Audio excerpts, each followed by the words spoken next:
Hey guys, welcome back to another Shep's movie review. Today's movie is Transformers: The Last Knight, the newest and latest movie in the Michael Bay Transformers series. Now I'm going to try to simplify this plot as much as I can, and here we go. Humans are after Merlin's staff, which supposedly controls this great power, and the Autobots are out to stop the Decepticons from destroying the world. That's pretty much it. That's what it boils down to. But if you go watch the movie, it's much more convoluted than that. You will get lost trying to figure out what is actually happening in this movie. If you can tell right away, I'm not really that big of a fan of this movie. I loved Transformers when it first came out, but from 2 on, I think they've all gone downhill, and I think this movie just keeps going downhill. And I hope it's true that Michael Bay is done with the Transformers franchise, because we need some fresh blood, hopefully someone that actually enjoys the Transformers lore and can bring it to the big screen like it deserves. Now let's get on to some of the other things. In the trailer you saw this 14-year-old teenage girl. She was living in this war zone Chicago area. You can pretty much forget her. She is in it for a couple of scenes, and then for some reason the Autobots decide to bring her to the war zone at the end of the movie. I don't know why. Her scenes could really be cut out and you would not be missing anything in this movie. Someone also told Michael Bay, is like, hey, every movie you direct, you seem to have this hot girl that all she is arm candy, eye candy, etc. Michael Bay goes, okay, for this movie, I'll fix that for you. So yes, he gives us a hot girl. And what does he do? All he does is add degrees to her name. I think she had 3 or 4 when they finally said what she was actually professor, doctor in as well.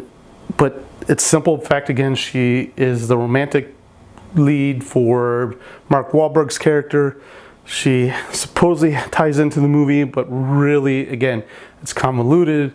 It doesn't really develop into anything. It's a mess of a movie. And speaking of that character development, there's none in this movie. You're on movie number 5. You should have some character development. Explain to us where Mark Wahlberg's character is going to go.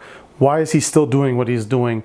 Give us something about the Autobots. These guys have been living on Earth for years now.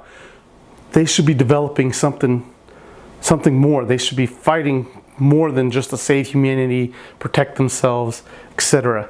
Give us that diversity. There's tons of Autobots, especially now when in the movie the Autobots are actually the robots are actually coming to Earth, and more. We're getting all these characters that really don't get explained to why they're there or who they are.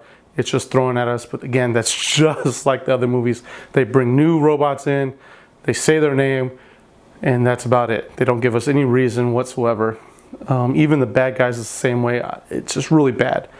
And then we go into the dialogue. As soon as Merlin opened his mouth in the opening scenes of this movie, I could tell we're getting the same old garbage that we'd gotten before.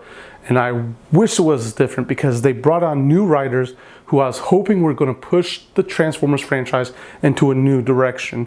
And sadly, they don't. I don't know if that's really just because it's Michael Bay and he directed this. Like, this is what I want us to do. This is what I think people should say, etc. I don't know.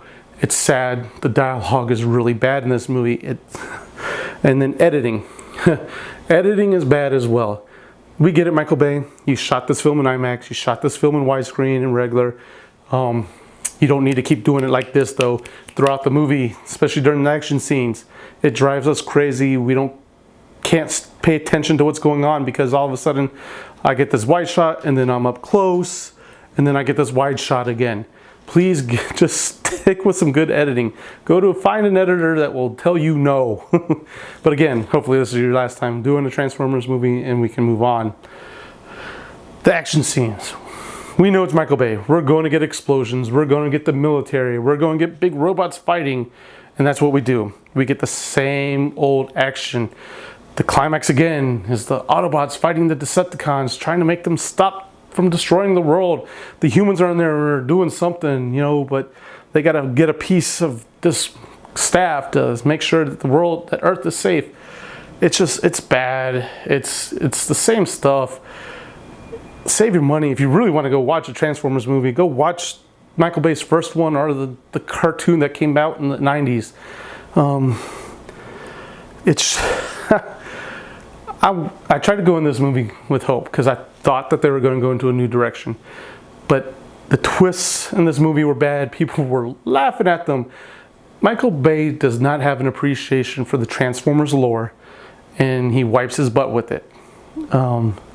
It's very evident in this movie. I just want for the next time, the next movie, because we already know the studios have said that there's like 14 to 19 other movies. The Bumblebee standalone movie is coming. That's it, guys.